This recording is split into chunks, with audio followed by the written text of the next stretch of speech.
Monsieur Apathy, je pensais avoir tout vu, tout entendu, mais à la lumière de vos paroles, j'ai été loin du compte. Osez dire que ce sont les médecins, les soignants qui, par leur prise de position, ont entraîné le retard de réaction des politiques parce que les médecins et les soignants auraient dit que cette affection n'était pas grave, et ce jusqu'au milieu de cette semaine. C'est éminemment dégueulasse. Vous savez comme nous que nous avons manqué la phase 1 en mettant de simples affiches dans les aéroports, qu'au moment de la phase 2, nous n'avons pas su faire de lockdown au niveau des clusters, que nous avons choisi de tester uniquement les patients hospitalisés parce que nous manquions globalement de tests, que nous manquions de matériel pour protéger nos propres soignants parce que depuis 2011, la France n'a plus constitué de stock en masques FFP2, que notre doctrine a été basée sur le manque et non sur des éléments médicaux. Tout ça, vous le savez, ou alors vous ne connaissez pas le dossier et vous devez vous taire. Aujourd'hui, le gouvernement a parfaitement compris l'importance de la crise, le danger de cette pathologie. Il est en train de fermer et de glacer notre société. C'est ce qu'il faut faire et on espère même que si la population ne répond pas,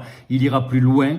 Mais être à ce point dégueulasse avec ceux qui vont prendre en soin les patients, avec ceux qui à chaque minute, à chaque seconde vont se consacrer aux patients en risquant potentiellement de temps en temps leur vie, en risquant d'être contaminés, en risquant de ramener cette contamination dans leur famille, c'est dégueulasse. C'est dégueulasse. Et je vous demande une seule chose, monsieur Apathy, si vous en avez le courage, si vous en avez l'honneur, excusez-vous.